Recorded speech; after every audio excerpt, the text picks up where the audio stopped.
Hello everyone, I'm FMZ and this is episode 52 of An Englishman Abroad, a Journeyman Story. Another roundup for you today, including matches with Athletico Madrid and our first game against Manchester City in the Champions League. So let's get right to it, run the intro.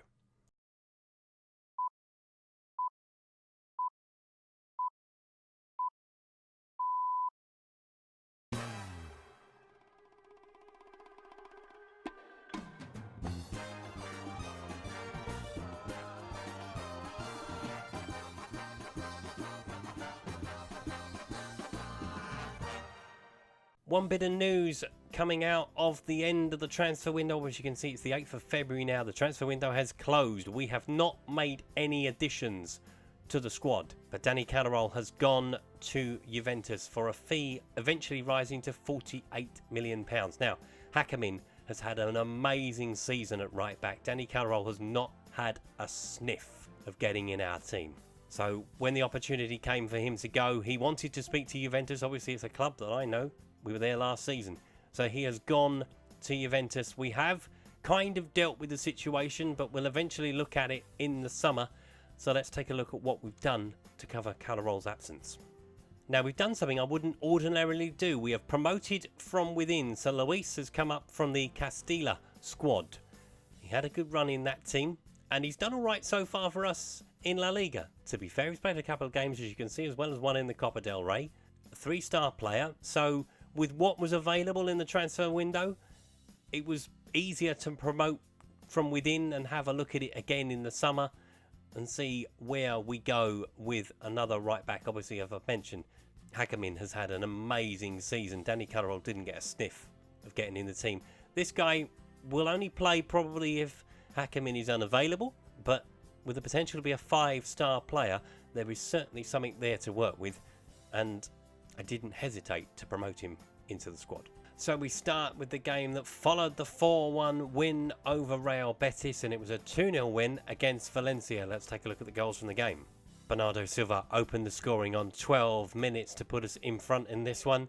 Toni Kroos with the ball into Bernardo Silva, who curled it nicely into the top corner. That's a cracking goal from Bernardo Silva for 1-0.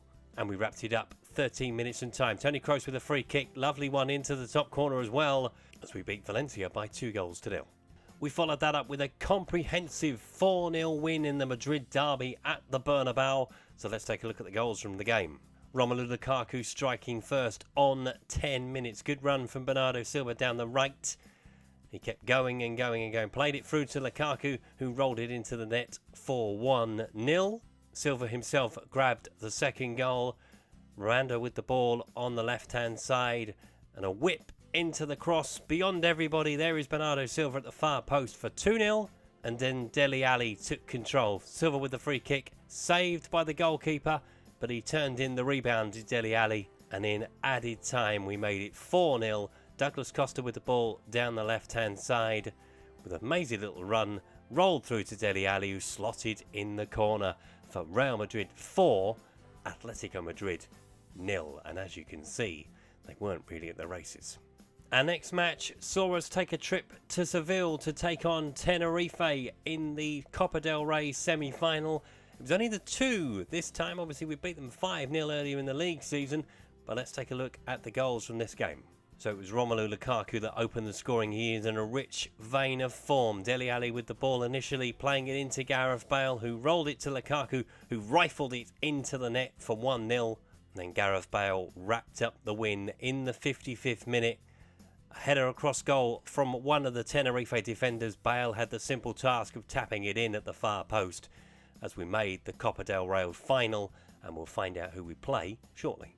We then took on Granollers in La Liga, and it was Lukaku and Bale with the goals again. So let's take a look at the goals from the game. And it was Lukaku that opened the scoring in this one as well. Toni Kroos with the ball out to Guerrero, who sent it into the box, looking for Romelu Lukaku at the second attempt. He put the ball in the net. And then we doubled the lead just before half-time. Hakimi down the right-hand side. Bernardo Silva with the shot, hit the post. Gareth Bale tapped in the rebound. But there was a surprise just after half-time. Granollers pulled a goal back. Blanco out on this left-hand side with a little run in towards the area and a shot beyond Kepa as our visitors stunned us a little bit, but alas, they did not find a second goal and we won by 2-1. In our next game, we took on Real Sociedad and we beat them by 2-1. Let's take a look at the goals from the game. Gareth Bale opened the scoring on 26 minutes. Bernardo Silva with the ball down the right, sending it into the box. Dele Alli with the header down for Gareth Bale to rifle into the bottom corner for 1-0. Sociedad did equalise on 29 minutes with a goal from Kamara. Here it is. Nice little finish into the corner from Kamara. But we did regain the lead before half-time. Gareth Bale with the ball down the left-hand side. There is Bernardo Silva, who eventually gets it off of Dele Alli, and he taps it into the corner to make it Real Madrid 2, Real Sociedad 1. We then had a 3-1 win against Espanyol. Let's take a look at the goals from the game. Now, Romelu Lukaku opened the scoring with probably the fastest goal of the season so far. Inside 17 seconds, Aurier with the ball back to the goalkeeper. Bang, whoops-a-daisy. 17 seconds on the clock when that one goes in for 1-0. We made it 2-0 inside 10 minutes. Dele Alli with the ball to Bale, who's playing on the right-hand side today. Hits the goalkeeper. Douglas Costa has the easy job of rolling it into the net. But Espanyol did pull one back on half hour. Bit of a defensive mix-up before Bershi puts it in to the net for 2-1, but then we wrap the game up with 13 minutes to play with the ball over the top. Romelu Lukaku in behind curls it into the bottom corner to give us all 3 points against Espanyol. Our last stop today is the home leg against Manchester City, as we beat them by 1-0, but we have got a bit of an issue. Hakemin was sent off in the first half, so he will miss the second leg. And obviously with Danny Calderol gone as well, it does leave us short at right back, which is not something I had foreseen, obviously. But I'm sure Luis can do a job. Let's take a look at Romelu Lukaku's goal from this game. And it was just before the 10th minute. Toni Kroos with the ball in, Lukaku with the header. Now obviously with the defender being sent off, we did have to compromise on our attacking style. So Manchester City had the better of it from the point of the sending off. But we held on to what could be a crucial goal and, more importantly, no away goal for Manchester City. Right, so it's competition screen time and we have made the Copa del Rey final, as you've seen, and our reward is Real Sociedad. They beat Barcelona in the semi-final by 1-0. Jumi with the only goal of the game at the Mestalla. So it's Real Sociedad in the Copa del Rey final for us later in the season. Obviously, we've still got leg 2 to play against Manchester City. You will see that next time around. But a 1-0 lead is what we take to Manchester. And we're going to have to try and hold on to our hats. We're going to have to score, I have a feeling, in Manchester. But it's in La Liga where things have really escalated. So we have a 9-point lead now over Athletico Madrid after beating them earlier on. So they're on 52 points. We're on 61. So we are not cantering towards the title, but we are certainly making good strides towards it. Valencia are in 3rd on 47. Barcelona are still in 4th on 45, but Real Betis are back on level points with them now and are fighting for that last Champions League space. Obviously, you remember the season with Betis earlier on in this save. We were fighting for Champions League at this point in the season as well and fell away, sadly, towards the end of it. So hopefully Betis can keep that going. Down at the bottom, Sevilla Valladolid have dispensed with their manager, but it hasn't helped them so far. They are 9 points from safety. Granoa are on 15 points, and then there are a glut of teams on 20. So Alaves have dropped into the bottom 3. Villarreal are still hovering just above the dotted line. Tenerife have dropped a bit as well because Los Palmas are up to 22 points. They are upwardly mobile, most certainly, and they're looking at mid-table security right now.